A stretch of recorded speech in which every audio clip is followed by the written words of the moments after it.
Hello, friends. If you're new, welcome. If you are a fan or a subscriber, welcome back. I really do appreciate the patronage. Today, I'm going to be talking about Jim Jones and his high school years. There's not much else I need to say, so let's get on with the video. Like most teens, Jim pursued romance. However, he did it differently than his peers, setting a pattern he would repeat in adulthood. That is, he set his sights on someone else's girlfriend and showered her with unwanted attention. Her boyfriend told Jim to leave his girlfriend alone, but Jim felt if he wanted her, he had a right to have her.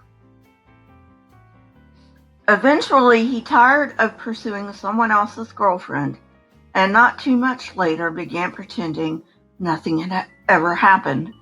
His next interest was the town's smart girl, but that relationship didn't get past the platonic stage. A new faith had come to Lynn a few years earlier, Apostolic Pentecostalism. They were trying to recruit, and it worked for a while, but not for the reason the Pentecostals wanted.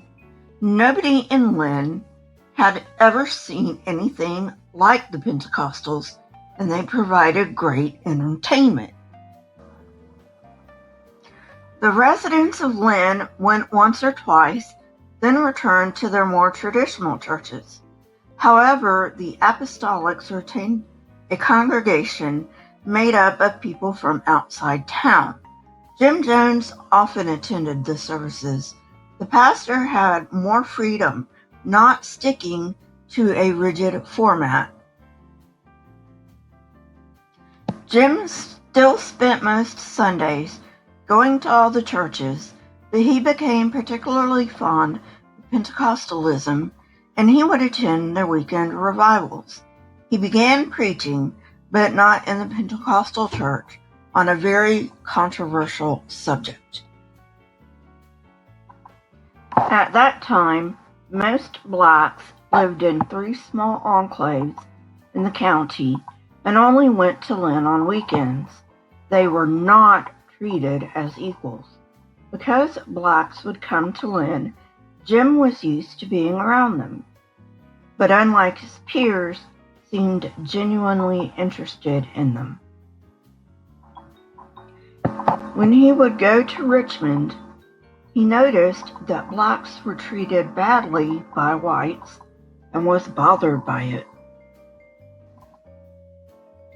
While he was still in high school, he would sometimes get up on Saturday mornings, take the bus to Richmond, and walk to the poor part of town where the blacks congregated to preach about equality.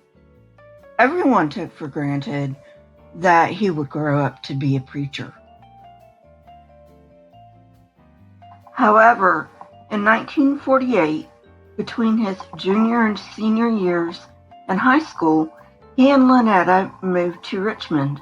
Lynetta had endured being married to old Jim for 22 years, and when her lover moved, she couldn't stand life in Lynn anymore. Since she worked in Richmond, she decided to live there and took Jim with her. Jim's father, old Jim, passed away in 1951. Neither Jim nor Lynetta attended the funeral. In Richmond, he made a few friends, all of whom were part of the Christian Youth Fellowship. They would debate into the night about how best to lead a Christian life. They settled on what they termed Christian communism. Of course, this didn't go outside their little group. After all, this was the era of the Cold War. They came to this conclusion by the verse that says, quote, "From each according to ability, to each according to need," end quote. Of course, they didn't share this outside their group. They weren't advocates for a communist government, after all. They just felt that churches should voluntarily adopt this philosophy.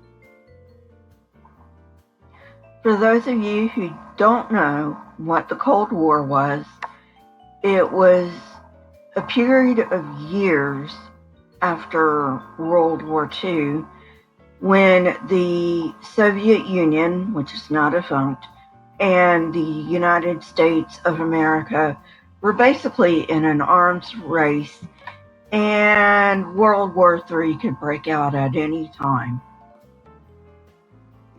Well, friends, that's it for today. If you like this kind of content, hit the like button, press the subscribe button, and if you would like to know when I come out with new content, please hit the bell next to the subscribe button.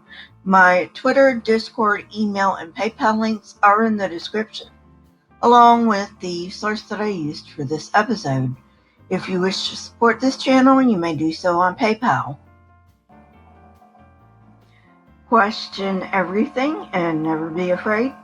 Here are some videos from my library.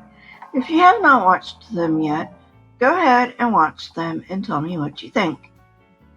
Until next time, friends, goodbye.